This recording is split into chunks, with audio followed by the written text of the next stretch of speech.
Salut toi! Aujourd'hui, on va parler investissement immobilier.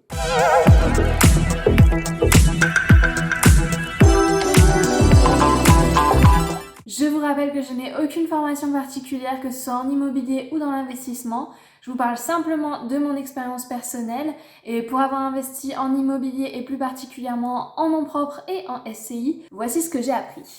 Rappelons très vite l'essentiel. D'un côté, investir en nom propre signifie que l'acheteur investit seul pour son propre usage ou son propre bénéfice. Alors que lorsque l'on achète en société, une personne morale est créée et c'est elle qui va acheter le bien pour le louer ou pour le revendre. Pour savoir si on souhaite investir en SCI, Société Civile Immobilière, ou en nom propre, il y a quelques questions à se poser. D'abord, une question d'objectif. S'agit-il d'une acquisition faisant partie d'un projet plus global d'investissement, ou encore de préparer sa succession, ou de défiscaliser, ou plus simplement d'augmenter son pouvoir d'achat? Répondre à cette question vous permettra de vous aiguiller dans votre choix. Ensuite, demandez-vous avec qui allez-vous investir. Serez-vous seul, en famille, avec un collègue? En général, on investit en nom propre pour augmenter son propre revenu, ou pour directement vivre de ses revenus locatifs. Le fait d'investir en nom propre permet de récupérer directement les loyers dans sa poche, une fois les impôts prélevés bien sûr. Bah oui, on est en France. Dans un cas un peu plus particulier, on peut investir en nom propre pour faire du déficit foncier. Dans ce cas, il s'agit d'un projet court terme dans lequel on investit dans un bien immobilier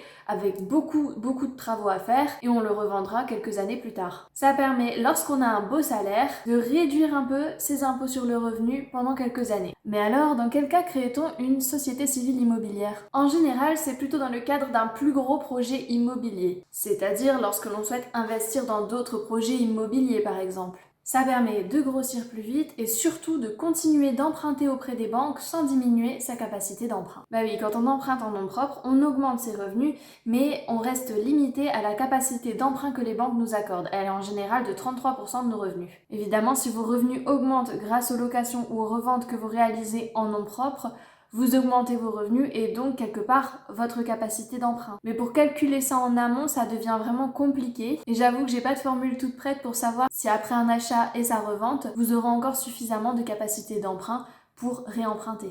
Parlons maintenant des cas des SCI. Attention, les SCI doivent être créés par au moins 2 personnes. Dans le cas d'une société civile immobilière, les capitaux investis sont ceux de la société. Et par conséquent, ça n'influence pas sur votre propre capacité d'emprunt. En clair, ça veut dire quoi? Ça veut dire que vous pouvez acheter des bâtiments avec votre SCI et que si vous souhaitez à côté acheter quand même votre maison, une habitation, avec à peu près 33% de taux d'endettement, c'est tout à fait possible. La SCI peut aussi être très intéressante lorsqu'on a déjà une ou plusieurs entreprises et que l'on souhaite créer un montage fiscal à partir d'une holding. Vous vous dites, oulala, ça se corse, c'est quoi une holding? Ou alors vous avez déjà entendu parler d'une holding et vous vous dites, c'est quand même compliqué cette histoire. Je décrypte. Une holding, qu'est-ce que c'est? C'est le fait de créer une société mère qui va regrouper vos autres sociétés au sein d'un tout nouveau montage fiscal. La holding est alors la société mère qui dirige les autres sociétés. Ce montage permet entre autres de nombreux avantages juridiques et fiscaux. L'objectif est plutôt ici de créer une sorte d'empire avec toutes ces sociétés et de ne pas mettre tous ses œufs dans le même panier. Ainsi, les capitaux de vos sociétés peuvent être remontés au sein de la holding, qui peut ensuite les réinvestir dans ces sociétés au besoin, ou encore réinvestir dans de nouvelles sociétés ou dans de nouveaux projets. Et les dirigeants de la société se rémunèrent grâce aux dividendes de la holding uniquement, évitant ainsi certains impôts au passage. Enfin, certains font le choix de la SCI pour assurer leur succession. En effet, ça permet d'éviter aux héritiers de payer des droits de succession trop élevés en faisant partie de la SCI. Et parce qu'il faut savoir qu'en France, les droits de succession peuvent s'élever à 60%. Une SCI suffisamment organisée pour faciliter la succession peut permettre d'exonérer totalement les héritiers de frais de succession. Maintenant que vous en savez plus sur les raisons d'investir en société ou en nom propre, voyons ce que ça veut dire fiscalement. D'abord, lorsque l'on investit en nom propre, les revenus peuvent être catégorisés fiscalement de 2 manières. Soit en revenus fonciers pour les locations non meublées, soit en revenus BIC pour les locations meublées. Et oui, rien n'est jamais simple en investissement. Une fois que vous avez choisi entre nom propre ou société, il faut choisir entre meublé et non meublé. Pour choisir, il faut savoir qu'il y a quelques différences en termes de fiscalité entre ces deux statuts. Commençons par les revenus fonciers, donc pour les locations non meublées. Ils ne sont pas soumis à la CFE, la cotisation foncière des entreprises, mais ils sont soumis à 17,2% de prélèvements sociaux. Les revenus BIC, en revanche, donc pour les location meublée, sont soumis à la CFE.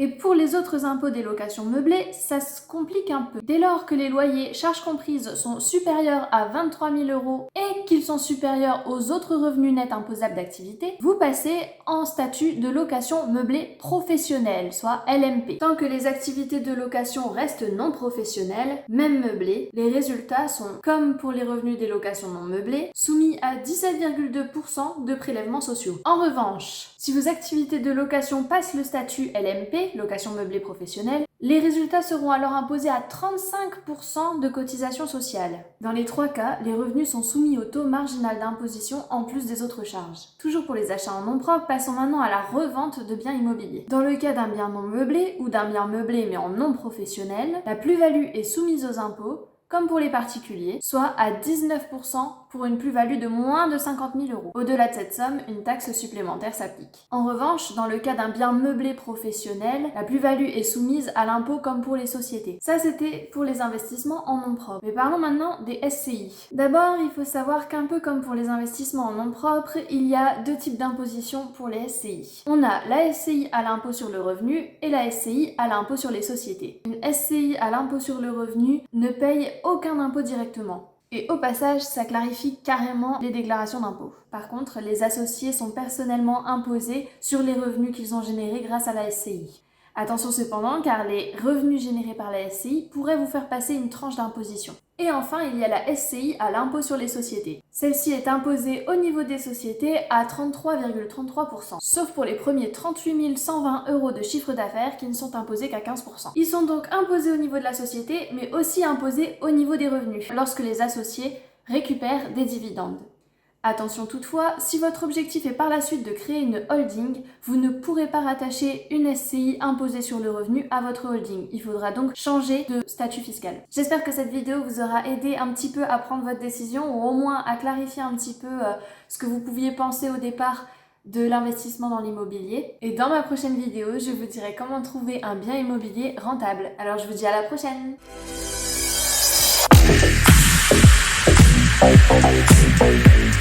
Thank you.